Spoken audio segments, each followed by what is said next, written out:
Hi, my name is Richard Ehrlich. Welcome to another episode of The Rich and the Bull.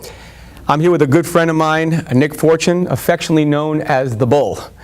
We are here to help you think like the rich and sort out the bull so you can make smart and sound financial decisions. You know, today's topic is why you should get out of the market now. And you know, I find it kind of interesting, Nick. You know, the market is high. You know, why should we get out of the market now? One of the things I hear all the time is, you know, the market's going up, it only goes up. Well, I think this particular episode is going to bring in what we call facts and reality. And we talk about helping people sort out myths and misconceptions. And the fact of the matter is, unless you've been under a rock, you realize the stock market has been extremely volatile. And depending on where you are on the spectrum of retirement, really should dictate about whether you should be making some proactive decisions.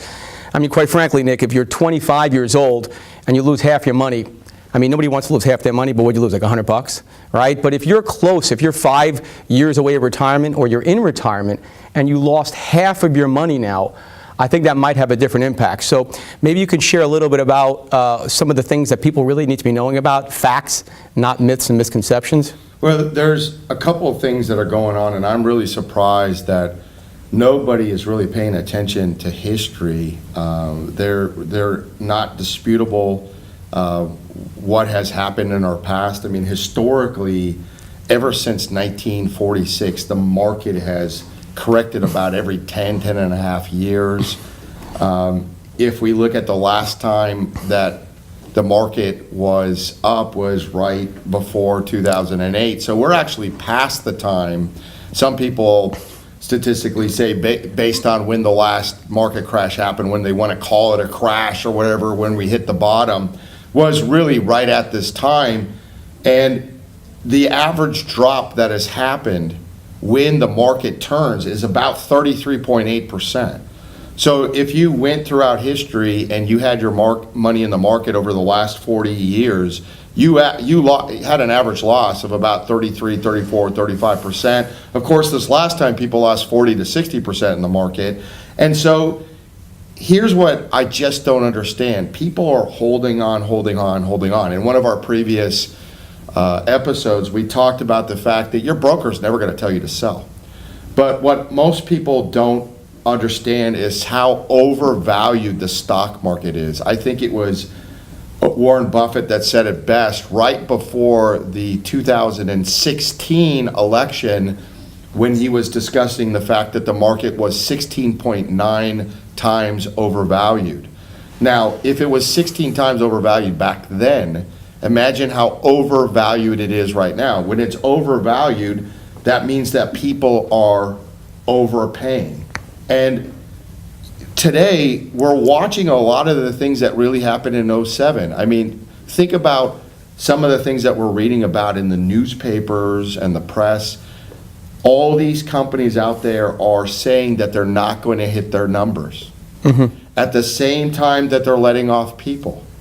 But for some reason, they're not selling more goods and services. They're laying off people, which is a sign that things aren't going so well, yet people are still keeping their money in the market. But Nick, this time is different, right? I mean, that's what we hear all the time. This time is different until it's not. And, you know, the reality is the market is in cycles. And the fact of the matter is that people have to have a plan. And I go back why you and I created this channel. It's to help people sift through the myths and misconceptions to get the facts so they can help make a smart financial decision. A smart financial decision doesn't mean, hey, let's just kind of ride this out, right? I just went recently, right, we were in Universal. If you want to go on a roller coaster personally, that's fine. But when it comes to your money, it's amazing how cavalier people are. And it just can't happen because it takes too long to get your money back. And you know what happens, Nick? We talked about this. Once you've lost a lot of money, now you're boxed in where you're forced to try to find this great rate of return. And it's a kind of a perpetual cycle. Yeah, and it leads people into some of these things that we talked about also in another episode about scams and things like that. And, you know, I know that a lot of you watching are saying, well, my investments are up. but they're not as high as a lot of people think they are. And most of the people that we look at their portfolios that are up are people that are in one of the 12 big top tech stocks that are really out there, right? They're in Facebook, they're in Amazon, they're in Microsoft, they're in whatever. And if you're in a portfolio that doesn't really have these stocks or an ETF or a division of it for those kinds of technology stocks, you haven't seen the type of growth. And also with a lot of the tax code changes, a lot of people are telling me what they're making in their retirement plans, except for when they open up their schedules, they don't realize that, okay, so you made 14%, and then you've got a 3.8, net investment income tax, and you got a 0.9% Obama tax, which most people don't realize that we still have the Unaffordable Care Act, that we're still paying for that. They don't realize that you have broker fees and trade fees and all these things, and then all of a sudden their 14% comes out to about 8% while they stuck their money into the market. And instead of people taking their money out of the market completely and staking it on the sidelines and allowing these stocks or real estate, I tell people, look, if, just being facetious, if you liked Facebook at $100 or $200 a share, you're going to love it at $100 Exactly. a share, right? But you don't want to be the last one without a chair when the music stops. And one of the big things that I see going on right now is people don't understand what happened in 2008. In 2008, 1,311 financial institutions filed bankruptcy because they were 22 times over leveraged what the Federal Reserve really allowed them to be. Okay, and That's they were pretty going scary. out there, right? And so these little companies like Lehman Brothers and Bear Stearns, 86, $92 billion companies respectively that had been around for 150 years, people are saying that they put their money in these companies because they're conservative. I'll get back to that in a minute. But if you thought that the market, that stocks shouldn't be where they are and that properties didn't double every 6 months, and you said, Rich, I want to be really conservative, and you put your money in those same companies in bond funds or in cash, which is what a lot of people are doing. They're taking their money out and they're putting it in bond funds and they're putting it in cash. And they're thinking they're very conservative. But if you were in one of those 1,311 institutions and you stuck your money in bonds or cash, you got 17 cents on the dollar 19 months later. So it didn't matter if you kept your money in those companies when they went insolvent. Now, the market has come back. There's 1/50 of the amount of companies that existed then exist today. Right. And now all the money that's come back into the market is there, plus the money that has come from overseas. So now these companies, there's less of them, and they're 30 times more over-leveraged than they were back then. And there's not going to be a bailout this time. There's not going to be Medicare or Medicaid to loot. And people are going to have to pay the price, and this time when it corrects, it's going to stay there. Right. You're bringing up some very, very strong points, and I would say facts. I mean, that's really what we're here to help people, guide them through. I break it down. I'm sure many people that are watching this show, they're smart people. But let's just break it down to common sense. We talk about this, and it's buy low and sell when. So when somebody tells me their investments are up, I say, congratulations. I said, when are you going to reposition or make a decision change? When you're down by 30%? So these are the kinds of things that we have to say, look, there's got to be, we go back to the planning process. What are we trying to accomplish? Because if it's just trying to make money, like I said, I love Vegas, go out there, I'm going to get free drinks, they're going to comp me, I'm going to see some shows. But if I'm really trying to create financial freedom, put together some independence that I can take care of myself and my family, do the things that I want to do, dream the way I want to dream, and visit the place I want to see, then I can't be on a whim. I have to have a plan. And when I go ahead and have clients that contact you, one of the best things is the fact that you put them in these vehicles that are very, very conservative, have a guaranteed rate of return. They're not going to lose their principal. And that way they can sit outside of the market. Let it correct, right? Let all the craziness happen. Let real estate drop. Let the markets. We know it's going to happen. It's not a matter Wouldn't you agree? It's not Absolutely. a matter of if, okay? Right. It's always happened. It didn't matter who was president. Right. It didn't matter good time or bad time. It didn't matter Republican or Democrat. It didn't matter of any of these. They're just cycles. It's just a cycle. It happens. And, you know, we want these things to happen because people make money on a downturn. I mean, when the market corrects, people are able, if they don't lose their rear end, they're able to reposition their Right. assets. If they're smart and they get off the bus, and that's the problem. People ride the bus all the way off the cliff. And then they're using half their money to go get back.